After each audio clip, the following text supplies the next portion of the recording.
আমরা আলোচনার মধ্যে ছিলাম আল্লাহর রাসূলের খায়বার অভিযান। খায়বার অভিযানের কমান্ডার ইন চিফ ছিলেন রাসূলুল্লাহ সাল্লাল্লাহু আলাইহি ওয়াসাল্লাম। আল্লাহর রাসূল সার্বিক বিষয়ে দেখাশোনা করতেন, সকল বিষয়ে, internal and external.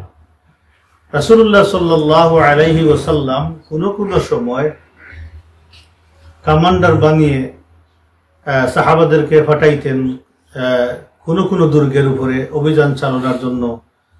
Abu Bakr Siddique রাদিয়াল্লাহু তাআলা আনহুকে আল্লাহ রাসূল অ্যাপয়েন্টেড করে দিতেন, আজকে আবু বকর তোমাদের কমান্ডার। কোন সময় আল্লাহ রাসূল উমর ইবনুল খাত্তাব রাদিয়াল্লাহু আনহুকে দিতেন, কোন সময় আলী ইবনে আবি তালিব রাদিয়াল্লাহু আনহুকে দিতেন, আবার কোন সময় দিতেন জুবাইর ইবনুল আওয়াম রাদিয়াল্লাহু আনহুকে। তাহলে আল্লাহর রাসূলের পরে আমরা কয়জন সাহাবী দেখলাম কমান্ডার হিসাবে ফাইট করেছেন, নেতৃত্ব দিয়েছেন? কয়জন? চারজন। আবু বকর, উমর, আলী, জুবাইর ইবনুল আওয়াম রাদিয়াল্লাহু আনহুম। রাসূলুল্লাহ সাল্লাল্লাহু আলাইহি সাল্লাম সব সময় ডাইরেক্ট আল্লাহর রাসূল ব্যাটল ফিল্ডে থাকতেন না, কোন সময় সাহাবাদেরকে দিয়ে দিতেন, ইনস্ট্রাকশন দিয়ে দিতেন। কোন সময় আল্লাহর রাসূল নিজে ডাইরেক্ট, আবার ফ্রন্ট লাইনে আল্লাহর রাসূল যুদ্ধ করতেন। মুসলমানদের সৈন্য সংখ্যা কত ছিল খায়বার যুদ্ধে? মনে আছে তো, আগে বলেছিলাম 1400 সাহাবী। একটা নাদির রেয়ার একটা অপিনিয়ন আছে 16 জন, সরি 1600, মানে 1600 জন আর্মি ছিলেন, মুসলিম মুজাহিদিন ছিলেন। নিহত হয়েছেন কতজন এই যুদ্ধে? এই বিষয়টা আমরা পরিষ্কার করে নেই। 16 জন শহীদ হয়েছেন একটা বর্ণনা, আর একটা বর্ণনা হচ্ছে 18, 19, 23, এই 3-4টা অপিনিয়ন পাওয়া যায় যে শহীদ হয়েছেন। কুরাইশদের থেকে 4 জন, আনসারদের থেকে 9 জন, আর বাদ বাকি বিভিন্ন ট্রাইব থেকে শহীদ হয়েছেন। এটা ছিল মুসলমানদের সাইড। আর আহত হয়েছিলেন 50 জনের মতো সাহাবী আহত হয়েছিল। এটা ছিল সার্বিক মুসলমানদের স্ট্রেংথ এবং ক্যাজুয়ালিটির বর্ণনা। মুশরিকদের ইনিশিয়ালি কমান্ডার ইন চিফ ছিল মারহাব ইবনে হারিস। সে ছিল সবচেয়ে বড় পহলান, এবং সেই এই সকল দুর্গের উপরে তার কর্তৃত্ব ছিল, স্পেশালি আর্মিদের উপরে তার পাওয়ার ছিল, কর্তৃত্ব ছিল। তার কারণে সে সবসময় তাদেরকে ডাইরেকশন দিত। তাদের আর্মির সংখ্যা কতজন ছিল আমরা আগে আলোচনা করিনি, নতুন ভাবে আমরা শুনি। তাদের আর্মি ছিল 10,000। কতজন? মুসলমান কতজন? 1400 মুসলমান আর 10,000 army, well protected, well equipment. তাদের যে আর্মার গুলো ছিল, যে যুদ্ধাস্ত্র গুলো ছিল, আজটা আরবের মধ্যে, সমস্ত আরবের মধ্যে তাদের অস্ত্রগুলো ছিল সর্বাধুনিক। কারণ সেখান থেকে আল্লাহ মিনজারিক পেয়েছেন, এবং দাব্বা, আমরা কি ট্যাঙ্ক পেয়েছিলেন, মিসাইল পেয়েছিলেন তাদের কাছে। আর্মি সংখ্যা দেখেন 10,000। তারপরে তাদের কি প্রোটেকশন ছিল, শক্ত শক্ত দুর্গ, পাহাড়ের উঁচু উঁচু চূড়াতে, মাঝখানে, নিচে, চতুর্দিকে ছিল তাদের প্রোটেকশন। কেন তারা পারল না?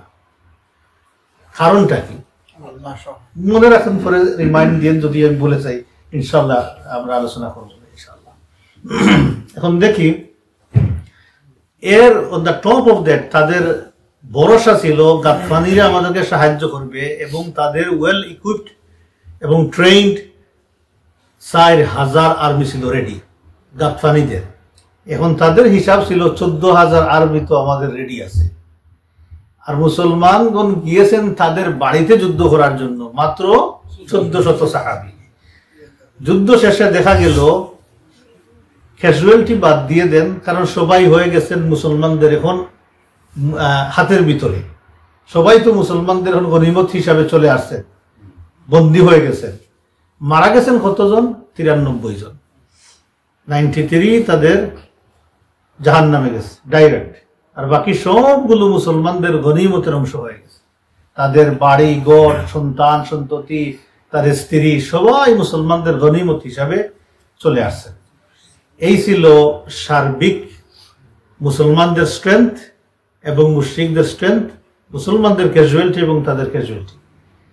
ফাইনালি পুরা খায়বার এরিয়াটা, এই 8টা দুর্গই মুসলমানদের দ্বারা তছনছ হয়ে গেছে, মুসলমানদের আন্ডারে চলে আসছে, আল্লাহ সুবহানাহু ওয়া তাআলা দিয়ে দিয়েছেন।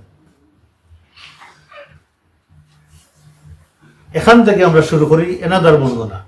ইবনে ইসহাক রাহিমাহুল্লাহ তিনি বর্ণনা করতেছেন, আব্দুল্লাহ ইবনে মুগাফফাল আল মুজানি রাদিয়াল্লাহু আনহু বলতেছেন যে আসবতু মিন ফাই খায়বার, যে খায়বার যুদ্ধ শেষ হয়ে গেছে, সেখান থেকে বাগবাটুরার মাধ্যমে আমি এক ব্যাগ গনিমত থেকে এক ব্যাগ বাটার পাইলাম, এক বড় ব্যাগ ভর্তি বাটার পাইলাম। সেই বাটারের ব্যাগ আমার খাদে করে নিয়ে আমার গ্রুপের কাছে রওনা দিলাম, যে এই উদ্দেশ্যে যে এটা আমরা সবাই মিলে সেখানে গিয়ে খাবো, এটা নিয়ে রওনা দিলাম। আমরা আলোচনা করেছি আগে যে সাহাবায়ে কেরামগণ কিভাবে ক্ষুধার্ত ছিলেন, এখানে যাওয়ার পরে গনিমত গুলো পাওয়ার আগে কি সাফারিং করছেন ক্ষুধার কারণে, আমরা আলোচনা করেছি। উনি রওনা দিয়েছেন এমন সময় সাহিবুল মাগানিম, আল্লাহ রাসূল যাকে গার্ডিং এর দায়িত্ব দিয়েছিলেন, গনিমতের মাল পাহারাদার যিনি ছিলেন, তিনি তাকে ধরছেন গিয়ে, আরে ভাই তুমি কোথায় যাও এটা নিয়ে, এই ব্যাগটা নিয়ে। তিনি এদিকে উনাকে ধরছেন, ধরে তিনি তাকে টানতেছেন এবং বলতেছেন এদিকে আসো, নাকসিমুহু বাইনাল মুসলিমিন, আমরা এটা মুসলমানদের মধ্যে বন্টন করে দিই, সবাই শেয়ার করি, সবাই খাই। তিনি বলতেছেন লা ওয়াল্লাহি, আমি তোমাকে দিব না, কখনো আমি এটা দিব না, আমি এটা নিয়ে যাব আমার গ্রুপের কাছে, আমরা সেখানে গিয়ে বাগবাটুরা করে খাবো। ফাজাআলা ইউজাবিদুল জারাব, ব্যাগ ধরে তিনি একদিকে টানতেছেন আর ওই পাহারাদার, গনিমতের পাহারাদার আরেক দিক থেকে টানতেছেন। এই দুইজনের টানাটানি করতেছেন ব্যাগে ধরে, উচ্চবাচ্য একটু জোরে জোরে কথা বলতেছেন। এমন সময় ফারাআনা রাসূলুল্লাহ সাল্লাল্লাহু আলাইহি সাল্লাম, আল্লাহ রাসূল আমাদের দিকে তাকাইলেন, যখন আমরা নাসনাউ যালিকা এটা টানাটানি করতেছিলাম। ফাতাবাসসামা রাসূলুল্লাহ সাল্লাল্লাহু আলাইহি ওয়াসাল্লাম দাহিকান, আল্লাহ রাসূল দূর থেকে দেখে মুস্কি মুস্কি হাসতেছিলেন, পরে আল্লাহ জোরেই এসে দিলেন, দেখো খাবারের ব্যাগ নিয়ে কিভাবে তারা টানাটানি করতেছে দুইজন। আল্লাহ রাসূল জোরে হেসে দিলেন, হাসিয়ে বললেন, এই গনিমতের পাহারাদারকে বললেন, তোমার কি হইল, তোমার সমস্যাটা কোথায়, তুমি তার বেগে তো টানাটানি শুরু করলা, তুমি উপাস নাকি, তুমি তো খেয়েছো, তুমি এটা করো কেন, খাল্লি বাইনা হু বাইনা, ছেড়ে দাও তাকে, তাকে যাইতে দাও। তখন তিনি তাকে ছেড়ে দিলেন।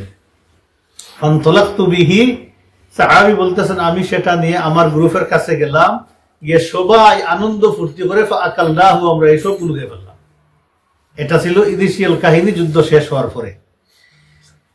পরে আমরা আরেকটা কাহিনীর দিকে যাই।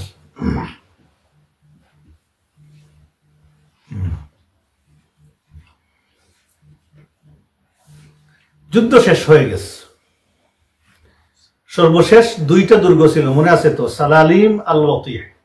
সালালিম আল ওয়াতিহের সাথে আল্লাহ রাসূল কিভাবে সমাধান করেছিলেন, তারা আত্মসমর্পণ করে ফেলছে, চুক্তি করে ফেলছে, আল্লাহর রাসূলের কাছে তারা কি হয়ে গেছেন, জিম্মি হয়ে গেছে। রাসূলুল্লাহ সাল্লাল্লাহু আলাইহি ওয়াসাল্লামের কাছে যখন তারা রিকোয়েস্ট করলো যে আমরা তো সবাই দন সম্পদ সবই এখন আপনার আন্ডারে, আমাদেরকে এখানে রেখে দেন, আমরা চাষাবাদ করি জমিনের, আর অর্ধেক ফল এবং ফসল আমরা মদিনাতে পাঠিয়ে দিব। তো আল্লাহ রাসূল কন্ডিশন দিয়েছিলেন এতটুকু যে যখন আমি চাইব তখন তোমাদেরকেও আমি উৎখাত করে দিব। তারা এগ্রিড হয়েছিল। তো এই বিষয়টা যখন সমাধান হয়ে গেল, আল্লাহর রাসূল পরের স্টেপ ছিল গনিমত বাটা। আল্লাহ রাসূল গনিমত সব কি করে দিলেন, সাহাবায়ে কেরামদের মধ্যে বন্টন করে দিয়ে দিলেন। আল্লাহ রাসূল একটু স্বস্তির নিঃশ্বাস ফেলতেছেন, রিল্যাক্স আল্লাহ রাসূল। এমন সময় জয়নব বিনতুল হারিস, হারিসের মেয়ে জয়নব, নামটা মনে রাখবেন, জয়নব মহিলার নাম, সালাম মারআতু সালাম ইবনে মিশকাম, সালাম ইবনে মিশকামের স্ত্রী, নাম কি, জয়নব। এই জয়নব মহিলা সে করলো কি, একটা বকরি সে ভালো করে বুনিল, খুব টেস্টি করে বোনার চেষ্টা করলো, খাবার বানাইল। সাহাবা কেরামদের মাধ্যমে সে জানলো, জিকাইলো যে রাসূলুল্লাহ সাল্লাল্লাহু আলাইহি ওয়াসাল্লাম বকরির কোন অংশটা খাইতে পছন্দ করে। সাহাবা কেরাম বললেন আল্লাহ রাসূল জিরা অর্থাৎ রান খাইতে পছন্দ করে। এই মহিলা এই সমস্ত বকরির মধ্যে বিষ মিশিয়ে দিল, আর জেরাগুলোতে রানগুলোতে একটু বেশি করে বিষ দিয়ে দিল। এই বিষ দিয়ে সে খুব খুশি মনে, মানে হিলা করে নিজেকে দেখাইলো যে খুব মেহমানদারি করতেছেন, আল্লাহ রসুল তাদের সাথে খুব ভালো আচরণ করেছেন, তারা একটা ভালো আচরণ করার চেষ্টা করতেছে। আপনি এখন আমাদের সবার লিডার, আপনাকে একটু মেহমানদারি আপ্যায়ন করাই। ওই মহিলা নিয়ে আল্লাহ রাসূলের কাছে এই যখন বকরিটা রাখলো, বুনা বকরি, রাসূলুল্লাহ সাল্লাল্লাহু আলাইহি সাল্লাম জিরা থেকে রান থেকে এক টুকরা মাংস মুখে নিয়ে চিবাইলেন। ফালাম ইউসিগা, কিন্তু আল্লাহ রাসূল গিললেন না। সেম টাইমে আল্লাহ রাসূলের সাথে ছিলেন বিশর ইবনুল বারা ইবনে মা'রুর রাদিয়াল্লাহু আনহু, বিশর রাদিয়াল্লাহু।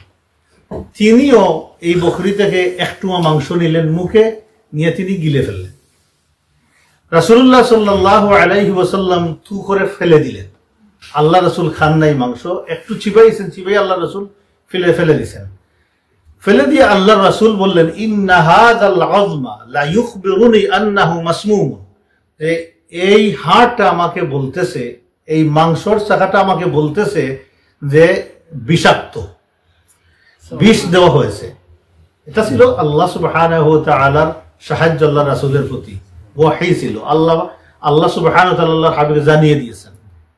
এই প্রত্যেকটা জিনিসই বাউন্ড ছিল, বাধ্য ছিল তার অবস্থা আল্লাহ রাসূলের কাছে জানিয়ে দিতে।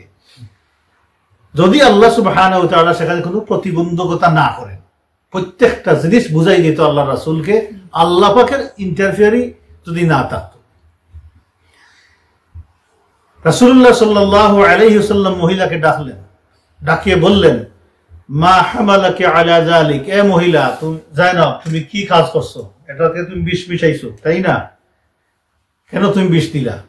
সেই মহিলা বলল ইয়া রাসূলুল্লাহ বালাগতা মিন কওমি মা লাম ইয়াখফা আলাইক, এ মুহাম্মদ সাল্লাল্লাহু আলাইহি ওয়াসাল্লাম আপনার কাছে তো অজানা নয়, আপনি আমার জাতির সাথে কি আচরণ করেছেন। পুরা জাতি, আমাদের জাতিটাকে আপনি তছনছ করে দিয়েছেন, আমাদেরকে শেষ করে দিয়েছেন, আমাদের আর কিছুই নাই। আপনি কেমনে আশা করেন আমাদের কাছ থেকে কিন্তু ভালো ব্যবহার পাবেন? এইটা আমি করেছি, এই জন্য করেছি যে যদি আপনি কোনো রাজা বাদশাহ হয়ে থাকেন তাহলে আপনার কাছ থেকে আমরা নিষ্কৃতি পেয়ে যাব, আপনি শেষ হয়ে যাবেন।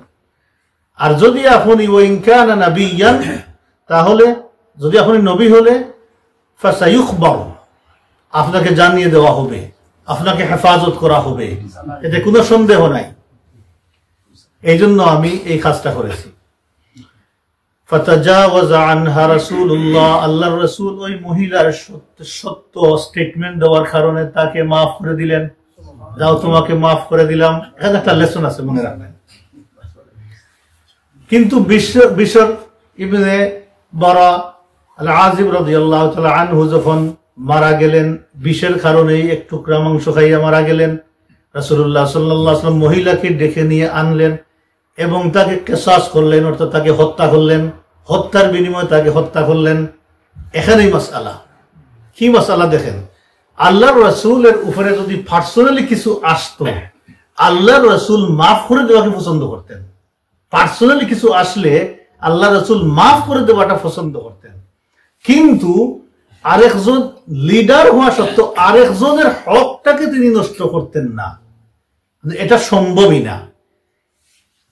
তখন সে তো ক্ষতি করছে কার? বিশর রাদিয়াল্লাহু। আল্লাহ রাসূলের উপরে ফরজ হয়ে গেছে এটা সমতা বিধান করা। অতএব যে রাষ্ট্রপ্রধান হবে অন্যের হকের ব্যাপারে সতর্ক থাকবে। যে কোনো রাষ্ট্রপ্রধান নাই, যে কোনো পজিশনে যেই থাকি না কেন, অথরিটি থাকে, যে অন্যের ব্যাপারে সেটা সমাধান 100% দিতেই হবে। নিজের ব্যাপারে মুআফিয়ুন, চাইলে কিসাস করতে পারে, চাইলে মাফ করে দিতে পারে, মাফ করে দেওয়াটাই অনেক সময় কল্যাণকর হয়। আমাদের পার্সোনালি যখন কোনো বিষয় আসে, আমরা মাফ করে দেওয়াটা আমাদের জন্য এটা ভালো। যদি কেউ মাফ করে না দেন তাহলে সমান সমান করতে পারেন, কিন্তু বলে মান সাবারা ওয়া গাফারা ইন্না যালিকা লামিন আজমিল উমুর, সবর করো, মাফ করে দিলে এটা হয় অনেক বড় শক্তিশালী একটা কাজ, আল্লাহ সুবহানাহু ওয়া তাআলা পছন্দ করেন। কিন্তু অন্যের হক নষ্ট করার অধিকার নাই, যে আমার অথরিটি আছে, আরেকজনকে মারছে আর আমি বললাম যা বাদ দিয়ে কিছু লাগবে না, নো, এই কাজ করার কোনো এখতিয়ার নাই, অধিকারও নাই। আবু সাঈদ ইবনুল মুআল্লা রাদিয়াল্লাহু তাআলা আনহু বলতেছেন, কানা রাসূলুল্লাহ সাল্লাল্লাহু আলাইহি ওয়াসাল্লাম قد قال في برده الذي توفي فيه। সাহাবী বলতেছেন সাঈদ ইবনুল মুআল্লা রাদিয়াল্লাহু আনহু, আল্লাহর রাসূল যখন বিজয় হজ্জ করে চলে আসলেন, আসার পরেই আল্লাহর রাসূল অসুস্থ হয়ে পড়লেন। এই অসুস্থতার কারণে রাসূলুল্লাহ সাল্লাল্লাহু আলাইহি ওয়াসাল্লাম শেষ পর্যন্ত দুনিয়া থেকে বিদায় হয়েছেন। এমন সময় এই বিশুরের বোন উম্মে বিশুর, উনি আল্লাহ রাসূলের কাছে গেলেন, তাউদুহু, আল্লাহর রাসূলকে দেখাশোনা করা, খেদমত করা, সেবা শুশ্রূষা করার জন্য সেখানে গেলেন। আর রাসূলুল্লাহ সাল্লাল্লাহু আলাইহি ওয়াসাল্লাম মরদে মউতের মধ্যে কষ্টে ছিলেন। আল্লাহর রাসূল উম্মে বিশুরকে বললেন, ইন্না হাযাল আওয়ান, এই যে একটা সময় আমার উপর দিয়ে যাইতেছে, এখন কষ্টদায়ক একটা সময়, কষ্টের একটা সময় যাইতেছে, এই কষ্টটা আমি পাইতেছি মূলত ইনকিতা'i আবহারি মিনাল আকলা আল্লাতী মা আখিকা বিখায়বার, যে তোমার ভাই বিশরের সাথে খায়বারে আমি যে মাংস, বিষওয়ালা মাংস যে আমি মুখে দিয়েছিলাম, এই বিষওয়ালা মাংসর এই শ্বাসের মধ্যে প্রেসটা, কষ্টটা আমি এখন বুঝতেছি, আমি এখন পাইতেছি। অর্থাৎ দেখবেন মাঝে মধ্যে এটা হয়, আল্লাহ শুধু গিলেন নাই, খান নাই, বিষে এফেক্টেড আল্লাহ রসুল হন নাই, কিন্তু মাঝে মধ্যে দেখবেন কোনো খারাপ বাসি খাবার নাকের কাছে নিলে, মুখের কাছে নিলে দেখবেন শ্বাসের মধ্যে একটু টাইট টাইট লাগে, লাগে না? এটা বলে আবহারি, আরবিতে বলে ইমপ্রেস, একটু টাইট টাইট লাগে। আরো বললো যে শ্বাসের মধ্যে চিফা চিফা লাগতেছে, একটু টাইট লাগে। মাঝে মধ্যে দেখবেন কোনো আতর আছে, আতরটাকে নাকের মধ্যে নিলে শ্বাস মানে একটু ডিস্টার্ব লাগে, এটা হয় স্ট্রং। এই বিষের মানে একটা স্ট্রং স্মেল ছিল, স্মেলের কারণে আল্লাহ রসুল তখনই কষ্ট পেয়েছেন, একটু টাইট লাগছে। আর ওই সেম সিচুয়েশনটা আল্লাহ রসুলের কাছে চলে আসে আল্লাহ রসুলের ইন্তেকালের আখ্যানে, এই কষ্ট। রাসূলুল্লাহ সাল্লাল্লাহু আলাইহি ওয়াসাল্লাম ওইটাই উম্মতকে রিমাইন্ড দিয়ে দিলেন যে এই কষ্টটা আসি আমার কাছে এখন হাজির হয়ে গেছে। فإن كان المسلمون لا يرون, আল্লাহর রাসূলের স্টেটমেন্টের বাদ থেকে সাহাবায়ে কেরামগণ, মুসলমানগণ মনে করেন মাতা রাসূলুল্লাহ সাল্লাল্লাহু আলাইহি ওয়াসাল্লাম শাহীদান, আল্লাহর রাসূল দুনিয়া থেকে বিদায় হয়েছেন শহীদ হিসাবে, কারণ ওই বিষের বিষাক্ততা আল্লাহর রাসূলের কাছে আসিয়া মরদে মউতের সময় অ্যাটাক করেছে অথবা কষ্ট দিয়েছে। এই কারণে রাসূলুল্লাহ সাল্লাল্লাহু আলাইহি ওয়াসাল্লাম দুনিয়া থেকে বিদায় হয়েছেন মাতা শাহীদান, শহীদ হিসাবে।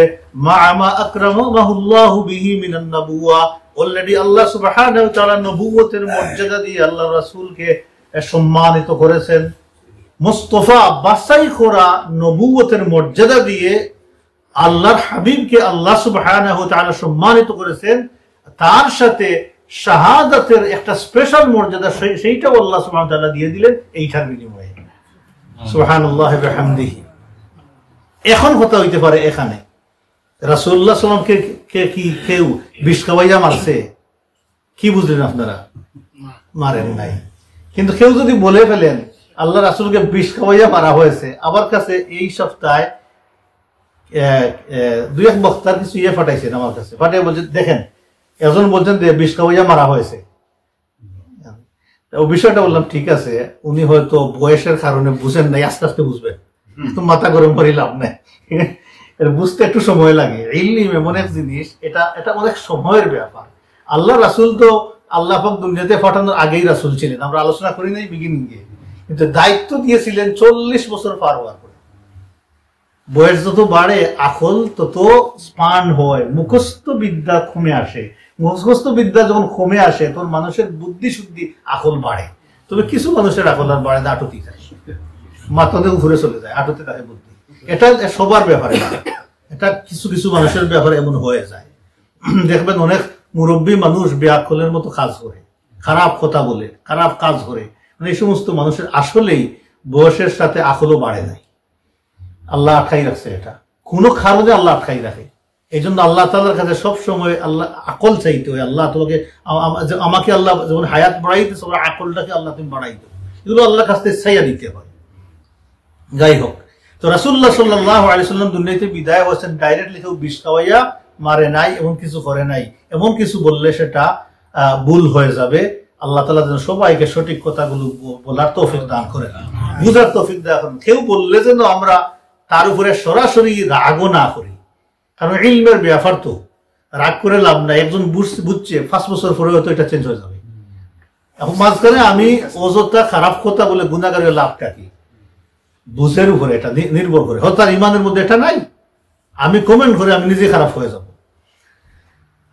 2 নম্বর ঘটনা আমরা বলি। এখন 3 নম্বর ঘটনা। এটা রাসূলুল্লাহ সাল্লাল্লাহু আলাইহি সাল্লাম খায়বারে পৌঁছে মুহাইয়িসা ইবনে মাসউদ, নাম মনে রাখুন, মুহাইয়িসা ইবনে মাসউদ রাদিয়াল্লাহু তাআলা আনহুকে ফেদাকে পাঠিয়ে দিলেন। ফেদাক একটা ভেরি ওয়েলথি ওয়েসিস ছিল, যে সব জায়গাতে আছে না কিছু ধনী জায়গা, ধনী এরিয়া। খায়বার থেকে কয়েক কিলোমিটার দূরে ছিল, সমুদ্রের পাশে খুব ধনী জায়গা। সেখানে যারা বসবাস করতো তারা আরবের মধ্যে ধনী হিসেবে সবার কাছে পরিচিত ছিল। মানে পুরা এরিয়াটাতে প্রচুর পরিমাণ ফসল হইতো। ফেদাক এখনো গেলে, কেউ মদিনাতে গেলে ফেদাকে যাইতে পারবেন, বলবেন যে কোনো ট্যাক্সিওয়ালাকে আমার ফেদাকে নিয়ে যান, গড়িয়ে দিকে আসি। খুব সুন্দর জায়গা, ওয়েলথি জায়গা। আল্লাহ রাসূল মুহাইয়িসা ইবনে মাসউদ রাদিয়াল্লাহু আনহুকে পাঠাই দিলেন সেখানে, যাও তুমি ইহুদিদের কাছে, সেখানে গিয়ে তাদেরকে ইসলামের দাওয়াত দাও। তিনি সেখানে গেলেন, গিয়ে তাদেরকে ইসলামের দাওয়াত দিলেন। ফাতাউ আলাইহি, তারা গড়িমসি শুরু করলো। রিজেক্ট ডাইরেক্ট করে নাই, অ্যাকসেপ্ট করে নাই, ইয়েসও বলে নাই, নো বলে নাই, কিন্তু ডিলেই করলো। দেখলো যে পরিস্থিতি কি হয়, কোন দিকে যায়, এটা তারা বুঝতে লাগলো। যখন তাদের কাছে খবর গেল যে খায়বার পুরাটাই কি হয়ে গেছে, দখল হয়ে গেছে, পতন হয়ে গেছে, খায়বারের মুসলমানদের দখলে চলে আসছে, তছনছ হয়ে গেছে, তখন তাদের ভিতরে একটা রোগ, একটা ভয়ভীতি চলে আসলো যে খায়বারের মতো যেখানে 10,000 যোদ্ধা, এরপরে তাদের কত যোদ্ধা ছাড়াও আর কত মানুষ আছে, বিরাট এরিয়া, সবাই যখন পতন হয়ে গেছে, আমাদের কি ক্ষমতা আছে ফাইট করার? কোনো ক্ষমতা নাই। তারা সেখান থেকে ডেলিগেশন একটা পাঠাইলো আল্লাহ রাসূলের কাছে, ইউসালিহুনা আলা নিসফি মিন ফিদা বিমিসলি মা সালাহ আলাইহি আহলু খায়বার। আল্লাহ রাসূলের কাছে তারা ডেলিগেশন পাঠাইয়া অফার দিল যে আমরা আপনার সাথে সন্ধি করতে চাই, যে সমস্ত শর্তে আপনি সালিম আল ওয়াতিহ, সালালিম আর ওয়াতিহ দুর্গের সাথে আপনি করেছেন, যে সকল শর্তে, এই শর্তে আমরা আপনার কাছে সারেন্ডার করতে চাই। তো রাসূলুল্লাহ সাল্লাল্লাহু আলাইহি ওয়াসাল্লাম অ্যাকসেপ্ট করলেন। সেটা কি ছিল? যে তারা সেখানে থাকবে, ক্ষেত করবে, ক্ষেতের অর্ধেক মদিনাতে পৌঁছে দিবে, ফলের অর্ধেক মদিনাতে দিয়ে দিবে। রাসূলুল্লাহ সাল্লাল্লাহু আলাইহি ওয়াসাল্লাম যখনই চাইবেন তখন তাদেরকে উৎখাত করতে পারবেন। তারা সেখানে থাকবে রায়ত হিসাবে, এই জায়গা জমিন সব কিছু মুসলমানদের। এই জায়গাটা এখন আল্লাহ রাসূল তাদের সাথে কি করলেন? এই জায়গাটার চুক্তি করে ফেললেন এইভাবে। এই ফেদাক এরিয়াটা কার? সেখানে সেই সম্পদটা মুসলমানের না আল্লাহ রাসূলের? এটা একটা কোয়েশ্চেন। আপনারা কি মনে করেন? পুরা জায়গাটাই আল্লাহ রাসূলের, মুসলমানদের এখানে কোনো হক নাই, কোনো রাইটও নাই। কারণটা কি? আল্লাহ সুবহানাহু ওয়া তাআলা সূরা আল হাশরে বলেছেন, আল্লাহ সুবহানাহু ওয়া তাআলা বলতেছেন, ওয়ামা আফা আল্লাহু আলা রাসূলিহি মিনহুম ফামা আওজাফতুম আলাইহি মিন খাইলিন ওয়ালা রিকাব। যুদ্ধ করে যে গনিমত পাওয়া যায় সেটা হচ্ছে গনিমত, আর বিনা যুদ্ধে যেটা অর্জন হয় সেটা ফাই বলা হয়। আর ফাইয়ের আরেক নাম হচ্ছে গনিমত। এটা বিনা যুদ্ধে অর্জিত গনিমত। আল্লাহ পাক আল্লাহর রাসূলকে যে ফাই দিয়েছেন, যে গনিমত যেটা দিয়েছেন, সেটা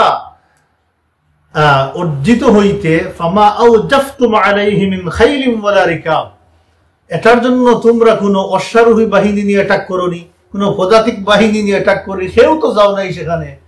আমি ওয়ালাকিন্নাল্লাহ ইউসাল্লিতু রুসুলাহু আলা মান ইয়াশা, আল্লাহ পাক আল্লাহর হাবিবকে দিয়েছেন, কারো কোনো এফার্ট ছাড়া, যুদ্ধ ছাড়া, কিচ্ছু ছাড়া কে দিয়েছেন? আল্লাহ আল্লাহর হাবিবকে দিয়েছেন। অতএব এটার মালিক রাসূলুল্লাহ সাল্লাল্লাহু আলাইহি ওয়াসাল্লাম, আর কেউ এটার মালিক না। অতএব রাসূলুল্লাহ সাল্লাল্লাহু আলাইহি ওয়াসাল্লাম এখন অনেক ধনী, আল্লাহ পাক ধনী বানিয়ে দিলেন। সুবহানাল্লাহি ওয়া বিহামদিহি, আল্লাহ পাক ধনী বানিয়ে দিলেন। সেখান থেকে যেগুলো আসতো আল্লাহর রাসূলের ফ্যামিলির সব আর খাবার দাবার সব শেষ হওয়ার পরেও অনেক দান দক্ষিণা করতে পারতেন, সবাই তখন ধনী হয়ে গেলেন। এই ফেদাক থেকে যে সমস্ত ফসল এবং ফল আসতো মদিনাতে, তো আল্লাহ সুবহানাহু ওয়া তাআলা এটা দিলেন। তাহলে ফেদাকও এদিকে শেষ হয়ে গেল। ফেদাক শেষ হওয়ার পরে ওয়াদি আল কুরার দিকে রওনা দিলেন রাসূলুল্লাহ সাল্লাল্লাহু আলাইহি ওয়াসাল্লাম। ইবনে ইসহাক বলতেছেন, উনি বর্ণনা করেছেন, আবু হুরায়রা রাদিয়াল্লাহু আনহু বর্ণনা করেছেন কাহিনী। তিনি বলতেছেন, আমরা আল্লাহ রাসূলের সাথে খায়বার থেকে ওয়াদি আল কুরার দিকে রওনা দিলাম। গেলে কোনোদিন এই নামগুলো তো শুনতেছেন, মাঝে মধ্যে বেড়াই, সময় থাকে যদি কারো একটু ঘুরে ফিরে দেখে নিন মদিনাটা। ওয়াদি আল কুরার দিকে আমরা রওনা দিলাম। ওয়াদি আল কুরা ফেদাকর চাইতে অনেক বড়, অনেক জনবসতি সেখানে। তাদের সাথে কিছু আরবরাও বসবাস করত। আল্লাহ রাসূল আসতেছেন এই খবর শুনে কিছু আরব আর কিছু ইহুদি বেরিয়ে আসছে ওয়েলকাম করার জন্য, ইস্তেকবাল করার জন্য, তাদের হাতে তীর নিয়ে ইস্তেকবাল করার জন্য, ওয়েলকাম করার জন্য বেরিয়ে আসছে। কিন্তু বাদ বাকি ইহুদিরা আসে নাই, ভিতরে রয়ে গেছে। কিছু ইহুদি বেরিয়ে আসছে, কারণ তারা বুঝতে পারছে যে যুদ্ধ করে কোনো কাজ হবে না, আমরা ওয়েলকাম করে আমাদের হাতে যা আছে ওইটা দিয়ে দিই, আমাদের নিরাপত্তা দিবেন। মোটামুটি তাদের ভিতরে ওই যে খায়বারের কিছু নিউজ, ফেদাকের নিউজ যেগুলো চলে গেছে, তারা মোটামুটি এদিক থেকে সজাগ হয়ে গেছে। সেখানে যাওয়া, আবু রাদিয়াল্লাহু আনহু বলতেছেন, আমরা সেখানে গেলাম এমন সময়ে যে তারা আমাদেরকে ইস্তেকবাল করতেছে তীর মেরে মেরে এদিক সেদিক। এমন সময় গেলাম যখন মাগরিব হয়ে গেছে, সূর্য ডুবে গেছে। রাসূলুল্লাহ সাল্লাল্লাহু আলাইহি ওয়াসাল্লাম আমাদেরকে নিয়ে মাগরিবের নামাজ আদায় করলেন। আল্লাহ রাসূলের সাথে এই সময় একজন গোলাম ছিল, একজন দাস ছিল, তার নাম মাদআম, তার নাম ছিল মাদআম। এই মাদআম ছিল রিফাআ ইবনে যায়েদ আল জুজামির দাস। রিফাআ ইবনে যায়েদ আল জুজামির দাস। রিফাআ আল্লাহ রাসূলকে দান করেছেন, মাদআমকে দান করেছেন আল্লাহ রাসূলের কাছে। সে আল্লাহ রাসূলের সোয়ারির লাগাম ধরেছিল, আল্লাহ রাসূলের খেদমত করতে করতে সে ওয়াদি আল কুরা থেকে পৌঁছিল। সেখানে যাওয়ার পরে সে বিজি, আল্লাহ রাসূলের এই সেটল গুলো নামানোর এবং জিনিসপত্র সেটেল করার জন্য সে বিজি। এমন সময় এই খার তীর আসছে, কেউ বলতে পারে না এই তীর খেয়ে মারছে, এই যে র্যান্ডম তীর মারতেছে, তারা আনন্দ করতেছে। সেখান থেকে একটা তীর লক্ষ্যভ্রষ্ট হয়ে আসিয়া এই মাদআমের উপরে পড়লো, ফাকাতালাহু, সে সাথে মারা গেল। কোথায়? এটা ওয়াদি আল কুরাতে। সে মারা যাওয়ার সাথে সাথে সাহাবায়ে কেরামগণ বললেন, হানি আল্লাহুল জান্নাহ, কতই না আনন্দ, কতই না ফুর্তি ওই ব্যক্তির জন্য যেই ব্যক্তি আল্লাহ রাসূলের খেদমতে নিমজ্জিত অবস্থায় দুনিয়া থেকে বিদায় হয়েছে, তাও তীর পড়ে শহীদ হয়ে বিদায় হয়েছে। হানি আল্লাহুল জান্নাহ, আনন্দ করতেছেন। রাসূলুল্লাহ সাল্লাল্লাহু আলাইহি ওয়াসাল্লাম সাহাবায়ে কেরামদের এই কথা শুনে বললেন, কাল্লা, নেভার, কখনো নয়। আল্লাহ রাসূল নিষেধ করলেন। বহু এক লেসন আছে আমাদের জন্য, এখানে একটু খেয়াল করে শুনবেন। ওয়াল্লাযী নাফসু মুহাম্মাদিন বিয়াদিহি, সেই সত্তার শপথ যার হাতে আমি মুহাম্মদের জান, এই ব্যক্তি কখনো জান্নাতে যাবে না, কখনো জান্নাতে যাবে না। তাহলে অপরাধটা কি ছিল? আল্লাহ রাসূল বলতেছেন, সে গনিমতের মাল বন্টন হওয়ার আগেই একটা চাদর চুরি করে নিয়েছিল। কানা খাল্লাহা বলা হয়েছে, যে সে গুলুল করেছিল, খেয়ানত করেছিল, চুরি করে একটা চাদর নিয়েছিল। ফি ফাইল মুসলিমিন ইয়াউমা খায়বার, খায়বারের দিন মুসলমানদের গনিমত থেকে একটা চাদর চুরি করে নিয়েছে। আল্লাহ রাসূল বলতেছেন আল আন লা তাহতারিকু আলাইহি ফিন্নার, এইটা সে চাদর নেয় নাই, সে মূলত একটা জাহান্নামের আগুনের চাদর নিয়েছে, আর এই জাহান্নামের আগুনের চাদর দিয়েই তাকে এখন বার্ন করা হবে, জ্বালিয়ে পুড়িয়ে দেওয়া হবে। ইন্না লিল্লাহি ওয়া ইন্না ইলাইহি রাজিউন। লেসন দেখে এখানে ফুকাহায়ে কেরাম লেসন বের করেছেন, সেটা হচ্ছে এই, কোন ওই ব্যক্তি তো ইমানদার ছিল, নামাজিও ছিল, রাসূলের খেদমতগারও ছিল, তাহলে এইগুলো কি তাকে আটকাইতে পারলো না শাস্তি দেখে? চিন্তা করেন, আমাদের জীবনটা দেখেন, ওই সাহাবী কিভাবে ছিলেন, আমাদের জীবন কিভাবে? কারণটা কি যে মুসলমানদের হক, সামান্য হক নষ্ট করার কারণে তার নামাজ, তার ঈমান, রাসূলের খেদমত কোনো কিছু তাকে সুরক্ষা করতে পারে না। আমরা কেয়ারলেস, হারামের মধ্যে থাকি, মানুষের সম্পদ মোক্ষণ করতে থাকি, খারাপ করতে থাকি, আর রাসূলের প্রেম দেখাই, হজ করি, উমরা করি, মনে করি মাফ হয়ে চলে যাব। সহজ নাকি? মানুষের সম্পদ, হক কেউ যদি নষ্ট করে ফেলে, কোনো তার নামাজ, রোজা, যাকাত, হজ কোনো কিছু কাজ দিবে না, সব কিছু কোনো কাজে লাগবে না। এটাই ফুকাহায়ে কেরামের মাসলা বের করেছে যে খাদিম তো আল্লাহ রাসূলের খেদমত করতেছো, কিন্তু বাদ বাকি ঠিক আছে কিনা সেটা দেখতে হবে। একটা চাদরের কারণে সে জাহান্নামে গেল, বাঁচতে পারে নাই, রাসূলের খেদমত করেও রক্ষা হয় নাই। অতএব যাদের কাছে মানুষের দায় দায়িত্ব যায়, মানুষের আমানতদারি যায়, তাদেরকে সতর্ক থাকতে হবে, নতুবা দায়িত্ব নিয়ে জান্নাতে যাওয়া বিরাট টাফ। আল্লাহর রাসূলের কাছে আবু যর গিফারী রাদিয়াল্লাহু আনহু বলেন, ইয়া রাসূলুল্লাহ, সবাইকে আপনি দায়িত্ব বন্টন করে দেন, সরকারি দায়িত্বগুলো দেন, আমাকে দেন না কেন ইয়া রাসূলুল্লাহ?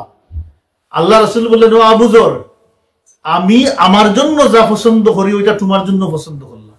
আল্লাহ যদি আমাকে দায়িত্ব না দিতেন তাহলে আমি একজন মানুষের দায়িত্ব নিতে আমি চাইতাম না। আমি কারো দায়িত্ব নিতে চাই না, আমি চাই না, এই জন্য ওইটাই পছন্দ করেছি। আবু যর, তুমি ওইটা নিও না, এটা তোমার জন্য কল্যাণকর। অতএব মানুষের আমানতদারির দায়িত্ব নিজের গাড়ে নিয়ে জান্নাতে, এই যে চ্যারিটি ওয়ার্ক দুনিয়াতে আছে অনেক, মসজিদে আসিয়া জোরে জারে ঢুকিয়া চেয়ার নিয়ে আমি খেদমত করে আল্লাহর জন্য করতেছি, ভাই আল্লাহর জন্য। কিসের আল্লাহর জন্য? আল্লাহর জন্য করতে হলে প্রবলেম কি জন্য করো? শুধু আল্লাহর জন্য কি টাবুল করে করা যায়? এই জন্য আমি বলি, যারা হজ্জে উমরাতে যান, ধাক্কা ধাক্কি করে মানুষের তকলিফ দিয়ে হাজরে আসওয়াদ সইতে যাইবেন না। এটা সমস্ত ফুকাহারা বলেছেন গুনার কাজ, অপরাধের কাজ। কি সহজে সোয়া যায়? আমার লাইফে 2-3 বার আমি অ্যাটেম্প নিয়েছিলাম, আমি বলছি না, আবার তার সম্ভব হয়নি, এটা সম্ভবই না। আল্লাহ যদি কারো ইহসান করে সুযোগটা দিয়ে দেন ভিন্ন কথা, আল্লাহ দিয়ে দিলে ভিন্ন কথা, কিন্তু ধাক্কা ধাক্কি করে যাইবেন না। আমরা দেখি বেশিরভাগ মানুষ এখানে খুব ফাইট করে, পুরো যুদ্ধ করে, এই খুঁতায় শরীরে দেখবেন শেষ পর্যন্ত এই ইহরামের কাপড়ও নাই, খানে খুব চলে গেছে, কিন্তু সে যাইতেছে এদিকে। আল্লাহু আকবার। বাদ দেন পুরুষ, কিছু মহিলারাই খাস করে, এই জন্য দেখবেন ফিতনা, হারামের ভিতরে গেলেও ফিতনা। এখন এমন এক সময় হারামের ভিতরে গেলেও ফিতনা। তোয়াফ করতেছে, দেখেন ছবিটা দেবে, ছবি উঠাইছে, দেখাইতেছে, দেখো আমি তোয়াফ করতেছি, দেখো, অথচ এই সময় ফোনে মাতার আর এগুলো দেখানোর সময় নেই। আল্লাহ, তাহলে অন্তরটা কি রুগ্ন, ফসা, বঙ্গুর অন্তর নিয়ে আল্লাহর বাড়ি যাই, আর সেখান থেকে আরো অন্তর শক্ত করে বেরিয়ে আসিয়া আরো দান্দাবাজ বেঈমানি করে। কারণ আল্লাহর কাছে যাওয়ার পরে যদি অন্তর নরম বানানো না যায়, বিপদ আছে। ফাকাসাত কুলুবুহুম, অন্তর শক্ত হয়ে যায়। মসজিদে আসিয়া নামাজ পড়ার পরে যদি অন্তর নরম না হয়, শরীয়তের দিকে মানুষের মাইন্ড দাবিত না হয়, তাহলে উল্টাটা ঘটে যায়, শক্ত হয়ে যায়। তখন নামাজেরও মূল্য থাকে না, রোজারও মূল্য থাকে না, বেঈমানিরও কোনো ইয়ে থাকে না, বোঝার থাকে না, সব চলে। কিন্তু আমাদের সমাজে এটাই দেখবেন, রমজান আইলে, কোরবানির সিজন আইলে, কি জুব্বা সবগুলো আমাদের সারা পৃথিবীতে কোরবানি দিচ্ছি, খাইছি, মুসলমানি জাহির করতেছি, আস্থা পৃথিবীর উপরে। আল্লাহ এতবার বললেন, আল্লাহর হুকুম, আমি আলা আলাহুল খালকু ওয়াল আমরু, এই দুনিয়া যার খালিক কে আল্লাহ, আল্লাহ তো খালকের মালিক, বলে আমরও তার, হুকুমও তার, আমার হুকুম তোমরা মানিয়া চলো, ইনিল হুকমু ইল্লা লিল্লাহ। না, এটা নাই, এটা আমরা চাই না, আমরা মুসলমান এটা চাই না, আবার মুসলমান তাবলীগ।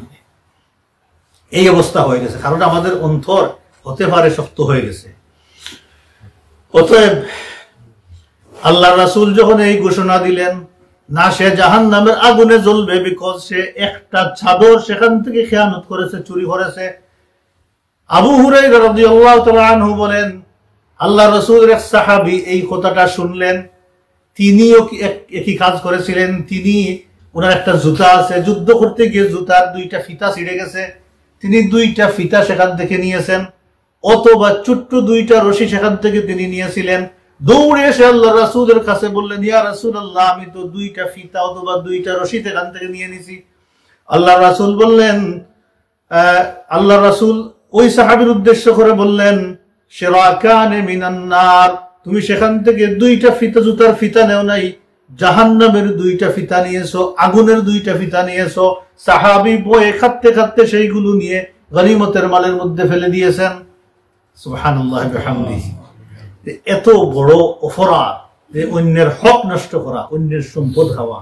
আল্লাহ রাসূল কি বলেন নাই যে একতবকা মানে সামান্য পরিমাণ জমিন যে অন্যায়ভাবে দখল করে খাবে, 7 তবকা জমিন বাজ করে কিয়ামতের দিন গাড়ির উপরে আল্লাহ উঠাই দিবেন, বলেন নাই আল্লাহ রাসূল? আমাদের দেশে কি মানুষ অন্যের জায়গা জমিন দখল করে খায় নাই? খায় না? আমি আমার নিজের গোর একটা দখল করে খাইতেছে, আমার নিজে করে খাইতেছে। আল্লাহ বুঝাইলাম, আমি এত বেশি বুঝাইলাম যে আমি দাবি ছাড়বো না, আমি দাবি ছাড়বো না, ওই আমার রুমটা তুমি ছেড়ে দাও।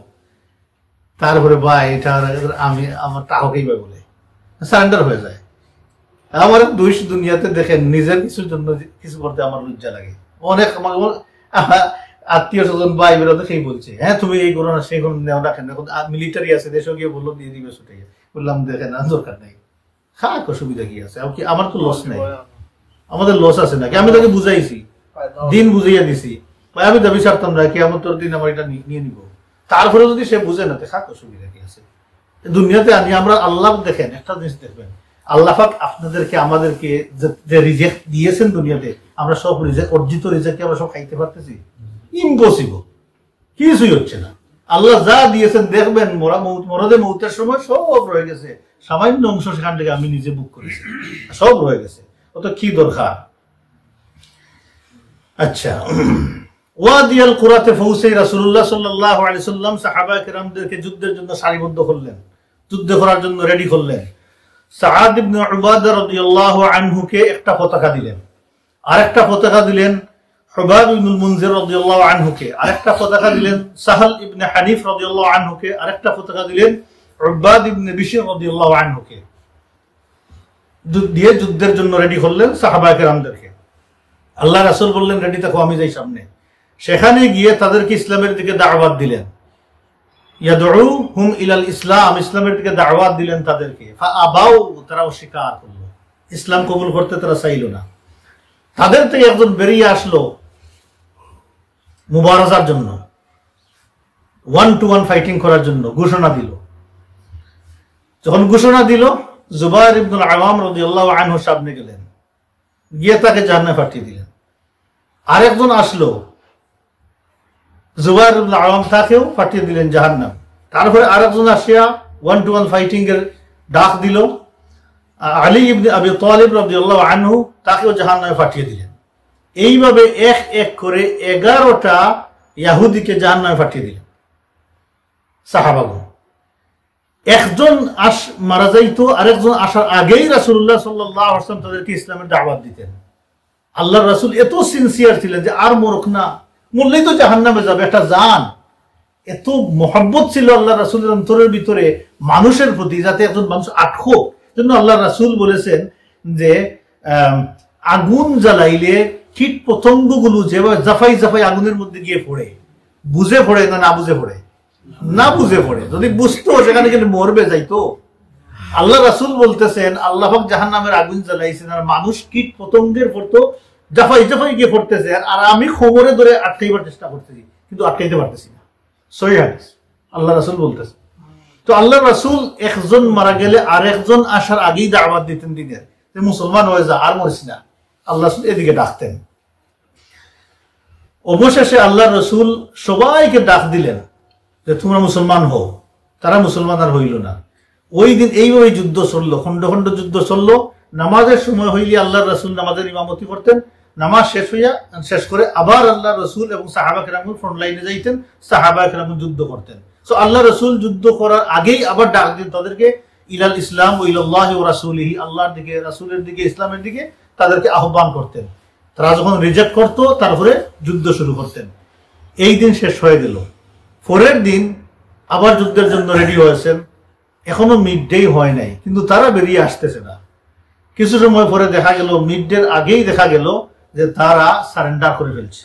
আল্লাহ রাসূলের কাছে আসিয়া তারা সবকিছু দিয়ে দিছে এবং খায়বারের পলিসিটা এখানেই, ফেদাকের পলিসি এখানেই ইমপ্লিমেন্ট করার জন্য আল্লাহ রাসূলের কাছে রিকোয়েস্ট করলো। সো রাসূলুল্লাহ সাল্লাল্লাহু আলাইহি ওয়াসাল্লাম তাদের রিকোয়েস্ট অ্যাকসেপ্ট করলেন এবং তাদের কাছে ইমিডিয়েটলি যে সমস্ত আসবাবপত্র, গনিমত, অস্ত্র ছিল সেগুলো আল্লাহ রাসূলের সামনে রেখে দিল। রাসূলুল্লাহ সাল্লাল্লাহু আলাইহি সাল্লাম ওয়াদি আল কুরাতে 60 দিন অবস্থান করলেন এবং গনিমত বন্টন করে সাহাবায়ে কেরামদেরকে দিলেন এবং বাদ বাকি জমিন, খেজুর বাগান যা ছিল সব কিছু ইহুদিদের কাছে ফিরিয়ে দিলেন। ওই খায়বার এবং ফেদাকের পলিসি ইমপ্লিমেন্ট করে তাদের কাছে দিয়ে দিলেন। তারাও খুশি হয়ে চলে গেল। তারপরে ছোট্ট একটা জায়গা ছিল, আরেক কয়েক কিলোমিটার ওদিকে, জায়গাটার নাম ছিল থাইমা। থাইমার ইহুদিরা যখন শুনলো যে খায়বার, ফেদাক, ওয়াদি আল কুরা সারেন্ডার করে ফেলছে, মুসলমানদের ফুল্লি দখলে চলে আসছে, তখন তাদের আত্মসমর্পণ করা ছাড়ার কোনো উপায় ছিল না। যুদ্ধ করার সাহসী তাদের ভিতরে ছিল না। তারাও একই পলিসি নিয়ে আল্লাহ রাসূলের কাছে আসিয়া রিকোয়েস্ট করলো। তো রাসূলুল্লাহ সাল্লাল্লাহু আলাইহি ওয়াসাল্লাম তাদের রিকোয়েস্ট অ্যাকসেপ্ট করলেন। রাসূলুল্লাহ সাল্লাল্লাহু আলাইহি ওয়াসাল্লাম তাদেরকে বললেন যে তোমরা তোমাদের বাড়ি ঘরেই থাকো, ক্ষেত খামার করো, তোমাদের জমিন আমাদের জমি, এখন আর তোমাদের না। আমি যখন চাইবো তখন তোমরা চলে যেতে হবে, থাকো, ক্ষেত খাবার করো এবং সেখান থেকে ফসল অর্ধেক তোমরা নেও আর অর্ধেক ফল ফসল মদিনাতে পাঠিয়ে দিবা। রাসূলুল্লাহ সাল্লাল্লাহু আলাইহি ওয়াসাল্লাম একটা লেটার লিখাইলেন। লেখক ছিলেন খালিদ ইবনে সাঈদ রাদিয়াল্লাহু আনহু।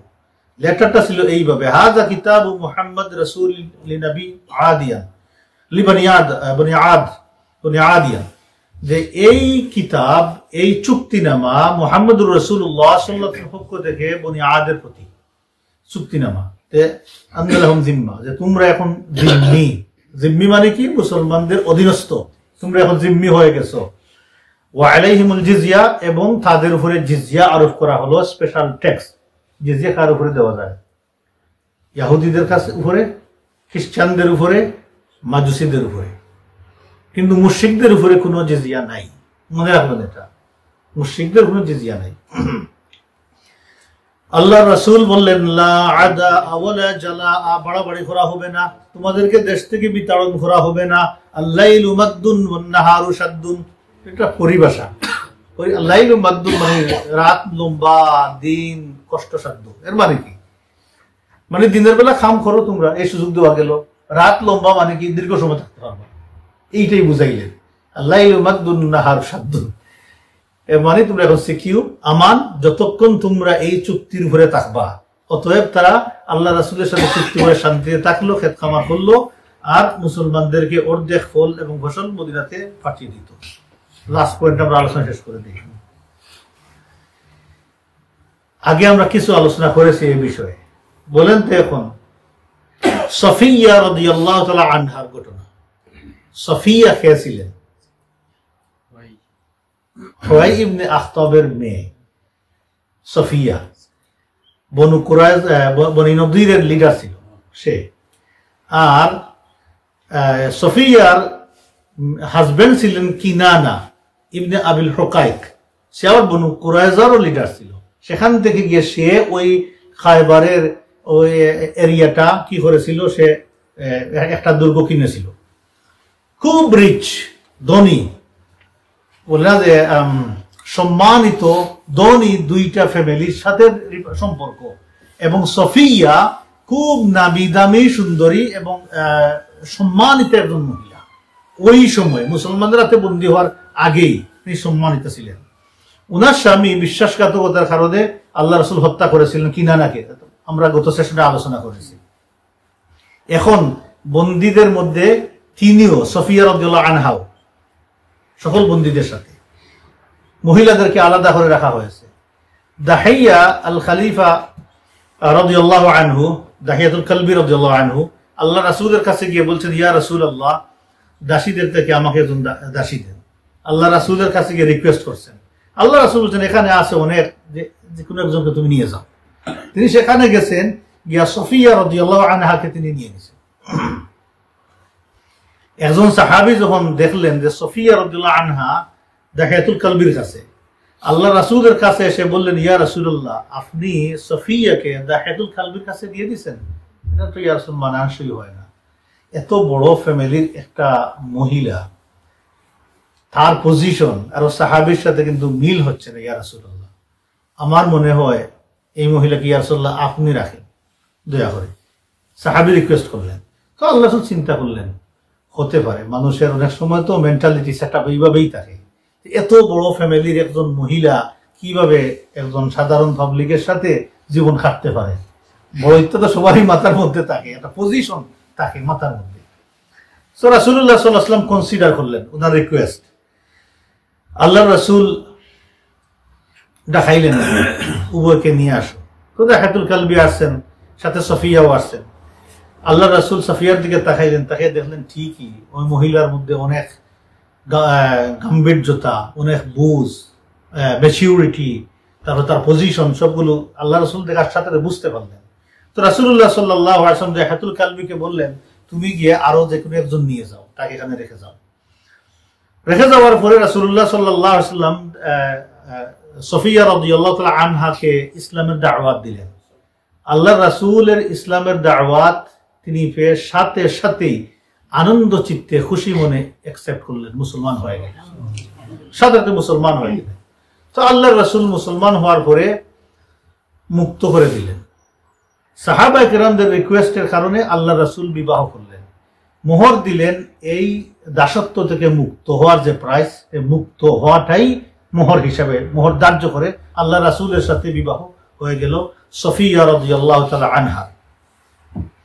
মদিনায় পৌঁছতেছেন, আসতেছেন, প্রতিমধ্যে কোন এক জায়গাতে আল্লাহ রাসূল 3 দিন ছিলেন, রাত্রি যাপন করেছেন সেখানে।